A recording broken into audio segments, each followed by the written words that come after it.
Mrs रश्मि बागी जी का स्वागत करें।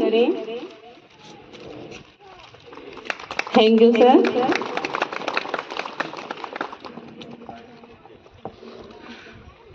अब व्यवहार न्यायाधीश वरिष्ठगण,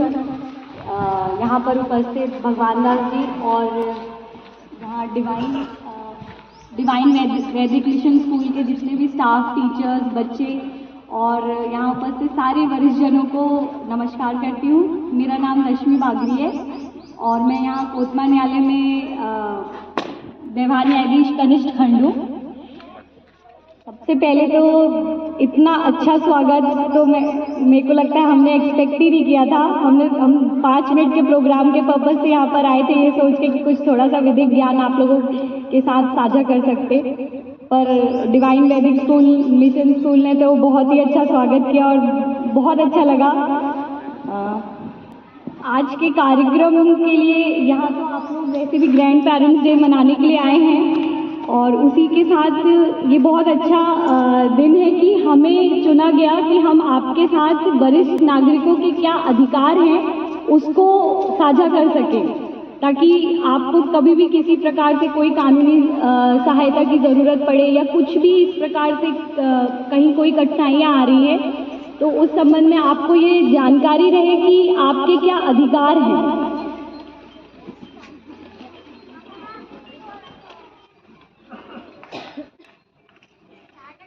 सबसे पहले वरिष्ठ नागरिकों के लिए कानून बनाने की आवश्यकता क्यों पड़ी हमारे देश में? इसका एकमात्र मकसद ये था कि एक व्यक्ति जीवन भर शुरू से अपने बच्चों को पालता पोसता है, नौकरी करता है और धीरे धीरे अपने रिटायरमेंट या धीरे धीरे वो बुढ़ापे की तरफ बढ़ता है, तो वो जब वो बुढ़ापे में ऐसी अवस्था में पहुँचे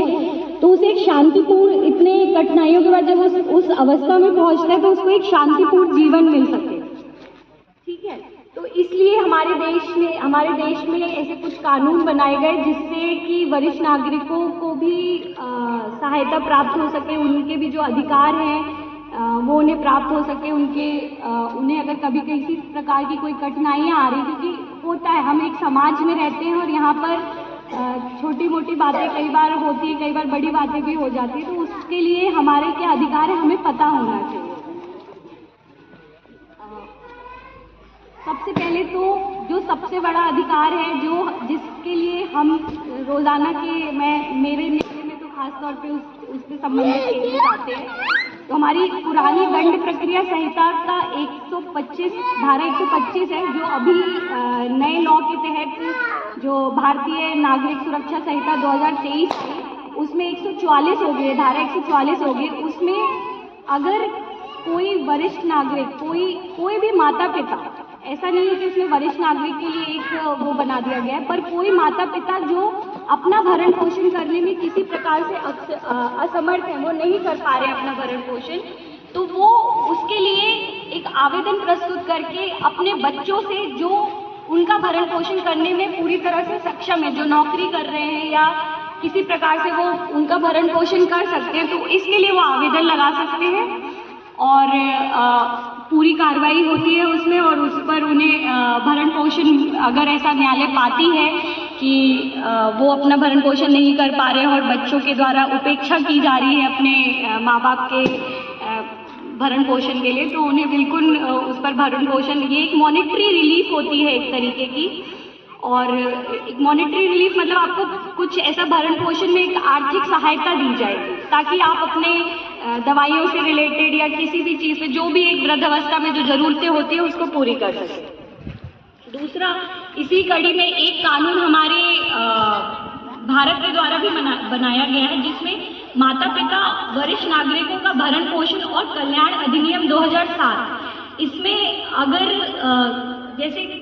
रहता है ना कि कई बार हम अपने प्रेमवश अपनी प्रॉपर्टी अपने बच्चों के नाम कर देते हैं ये सोच के कि अब हमारे बच्चे, इस शर्त पे कि अब हमारे बच्चे हमारी देखभाल करेंगे,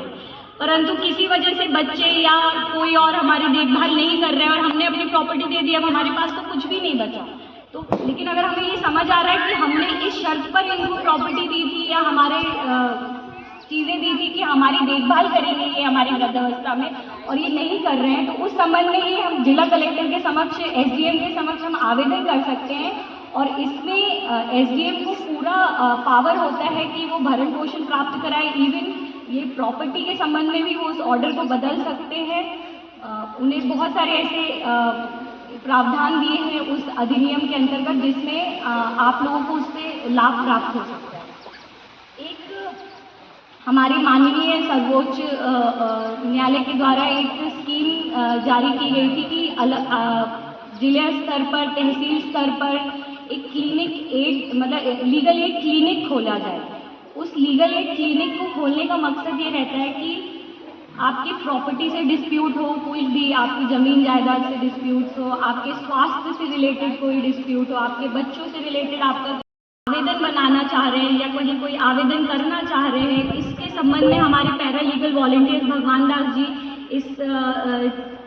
बारे में आपको ज़्यादा अच्छे से जानकारी देंगे। ये समय समय पर कैंप लगाते हैं, समय समय पर इस संबंध में प्रोग्राम करते रहते हैं, जिससे कि आपको अगर कभी भी इनकी सहायता चाहिए तो आप वहाँ पर जाके, ये आपकी कानून से संबंधित किसी भी चीज़ में आपको सहायता चाहिए उस संबंध में आपकी पूरी मदद करेंगे। और इसमें हमें ये सोचने की भी ज़रूरत नहीं है कि हमारा कितना खर्चा होगा, क्या होगा। कानून में ये भी प्रावधान है कि आपको फ्री में भी लीगल एड मिलेगा अगर आप सक्षम नहीं है उस चीज़ के। कई बार ऐसा होता है कि हम रिटायर्ड हो जाते हैं, हमने अपना पूरा पैसा बच्चों के नाम कर दिया, सब कुछ कर दिया, या